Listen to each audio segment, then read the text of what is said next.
Hello dear students, मैं गोविंद लोहिया। आज हम लोग आईसीएच स्टेबिलिटी टेस्टिंग गाइडलाइन देखेंगे, जिसमें हम लोग पार्ट 1 के अंदर हम लोग कवर करेंगे Q1A-R2, जो कि stability guidelines for drug substances and stability guidelines for the drug product है। इसको हम लोग कवर करने की कोशिश करते हैं। The entire content is based on the PCI syllabus.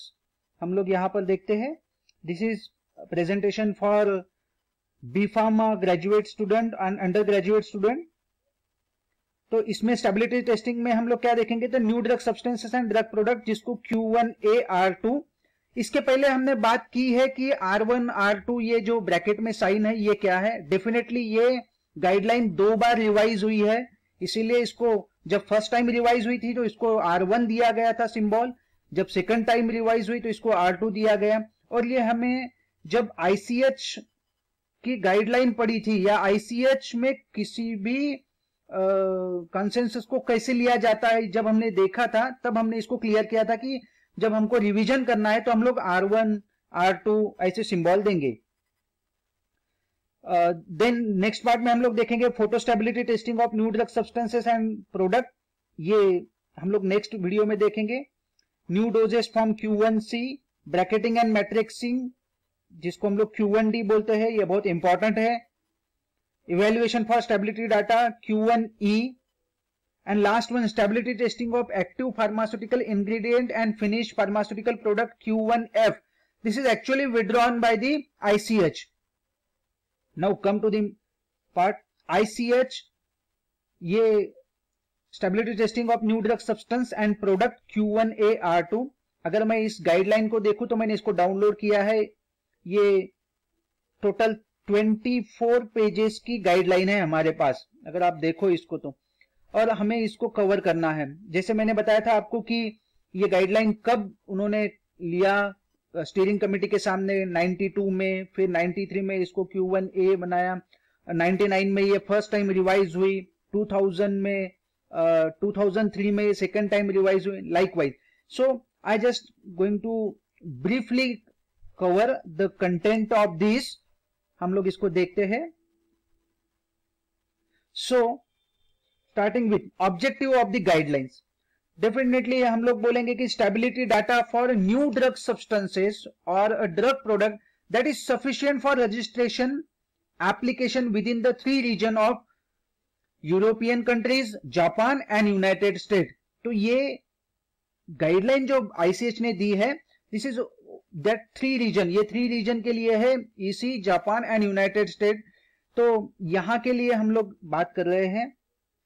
Scope of the guideline, definitely अगर हम लोग यहां पे स्कोप के बारे में बात करेंगे तो information to be submitted in a registration application for new molecular entities and associated drug product. तो ये हमें किसी भी रेगुलेटरी एजेंसी को जब हम लोग एप्लीकेशन भेजते हैं या करते हैं तो यहां हमें ये जरूरत होती है कि आपको स्टेबिलिटी डाटा देना है वहां पर, सभी आपके ड्रग कॉम्पोजिशन का, ड्रग सब्सटेंस का एंड ड्रग प्रोडक्ट का। ये गाइडलाइन के अंदर क्या क्या कवर नहीं किया गया है। So information to be submitted for abbreviated और अब्रिज्ड एप्लीकेशन। अब abbreviated and abridge application is a terminology. जब हम लोग मॉडिफिकेशन करते हैं तो उसको हम लोग एब्रीवेटेड न्यू ड्रग एप्लीकेशन बोलते हैं। तो ये वाला चीज इसके अंदर कवर नहीं किया गया है। तो information submitted for abbreviated and abridge application, variant, clinical trial application इसमें कवर नहीं किया गया है इस गाइडलाइन में स्टेबिलिटी टेस्टिंग के। Specific details of the sampling and testing for particular doses form, like tablet है, कैप्सूल है, लिक्विड है, सपोसिटरीज है। तो ऐसे स्पेसिफिक डोजेस के लिए बताया नहीं गया है कि आपको कितना रेजिमेन लेना है। उन्होंने ये इंडिविजुअल एप्लीकेंट के ऊपर छोड़ दिया है कि आपको एक रिप्रेजेंटेटिव बैचेस का डाटा देना है। तो ये इन्होंने कवर नहीं किया कि कितना आपको सैंपलिंग फ्रीक्वेंसी या सैंपलिंग डाटा देना है। New doses form and on biotechnological products, जो कि बायोटेक्नोलॉजिकल और न्यू डोजेस फॉर्म है। न्यू डोजेस फॉर्म मतलब पूरा नया डोजेस फॉर्म बनाया गया है। बायोटेक्नोलॉजिकल और बायोलॉजिकल प्रोडक्ट, ये इसमें कवर नहीं किए गए हैं, that can be found in the ICH Q1C and Q5C respectively, तो ये यहां मिलेंगे हमें. So general principle to provide the evidence on how the quality of drug substance or drug product varies with time under the influence of temperature, humidity and light. तो ये हमें एक evidence base या डॉक्यूमेंटेड एविडेंस देता है कि हमारा drug product अगर हमने टेम्परेचर के साथ या ह्यूमिडिटी के साथ या लाइट के साथ किया तो उसके साथ क्या क्या हो सकता है. To establish the retest period for the drug substance और shelf life for the drug product. यहां दो टर्मिनोलॉजी आने वाली है आपके पास. One is the retest period. So retest period जब भी हम लोग लगाएंगे this is for the drug substance, and shelf life जब आएंगी तब हम लोग इसको बोलेंगे ड्रग प्रोडक्ट. मैं ट्राई करूंगा कि मैं आपको ड्रग सब्सटेंस और ड्रग प्रोडक्ट साइमल्टेनियसली लेके चलते हैं हम लोग यहां पर, क्योंकि मोर और लेस दोनों के पैरामीटर सेम चलते हैं. To recommend the storage condition for drug substances as well as for the drug product. The choice of the test condition defined in this guideline is based on the analysis of the effect of climatic condition in 3 region. Like हमने इसके पहले भी बात किया था कि European countries, Japan and United state, इनके हिसाब से यहाँ पे ये जो कंडीशन या चॉइस ऑफ द कंडीशन दी है. This guideline is address in the climatic zone 1 and 2. Definitely ICH divided the world in a 4 climatic zone, type 1, type 2, or zone 1, zone 2, zone 3 and zone 4, and this guideline address the climatic zone 1 and 2. Guideline हम लोग यहाँ पे simultaneously चलते हैं. Exactly यहाँ से हमारी guideline शुरू होती है drug substances as well as for the drug product. Definitely it is a integral. किसी भी इंफॉर्मेशन देना हमारे पास ड्रग सब्सटेंस का, information of the stability of the drug substance is an integral part of the systemic approach of the stability evaluation. ये उसका integral part है. Simultaneously अगर मैं ड्रग प्रोडक्ट के बारे में बात करूंगा तो ड्रग प्रोडक्ट में लिए formal stability studies for the drug product should be based on the knowledge of the behavior of the properties of the drug substance, and from that stability studies of the drug substances we are saying that कि मेरा drug कितना change या drug substance जो है या sorry drug product जो है वो कैसे चेंज हो रहा है ना. तो यहां पर हमें दोनों के लिए, ड्रग सब्सटेंस के लिए बोलो या ड्रग प्रोडक्ट के लिए बोलो, it is the integral part of the stability evaluation. Now next, stress testing. Stress testing is applicable for drug substance.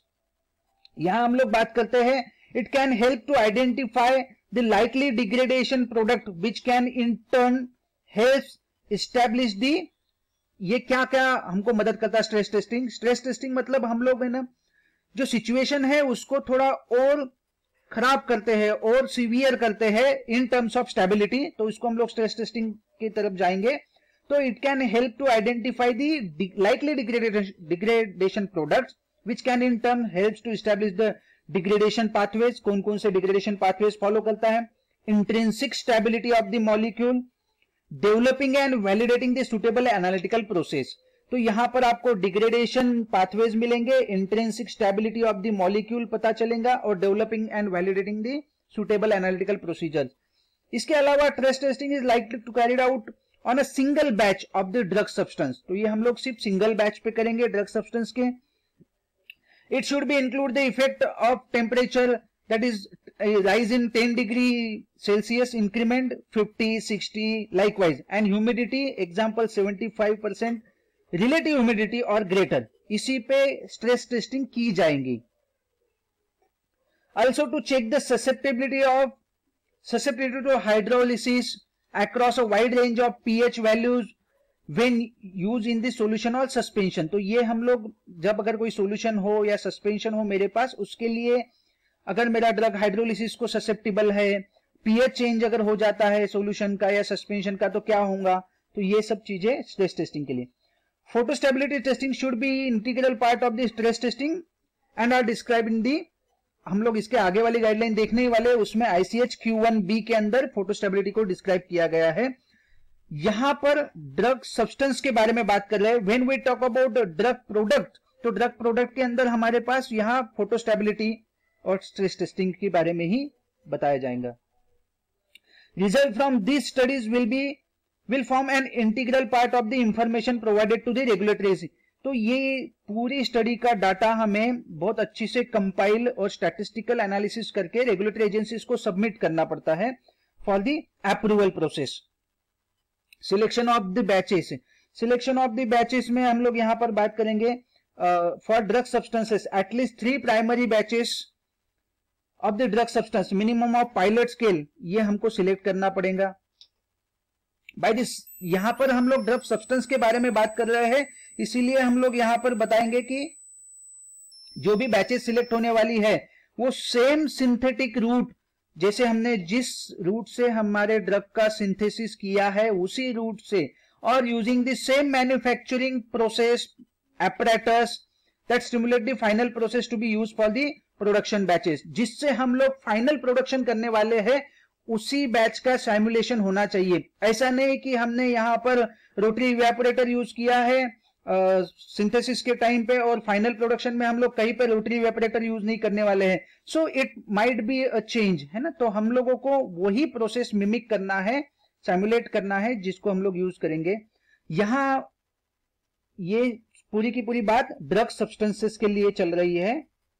Now the overall quality of the batches of the drug substance place on a formal stability study should be representative of the quality of the material to made on the production scale. तो as discuss above, ये हम लोग वैसे ही बताएंगे कि quality of the product is same as that of the use in the production scale. Other supporting data can be provided to the regulatory agencies. अगर मैं यहां बात करूं ड्रग प्रोडक्ट के बारे में, तो again selection of batches, again the same, at least 3 batches, primary batches of the drug product, है ना। ये हमें 3 बैचेस का ही देना है।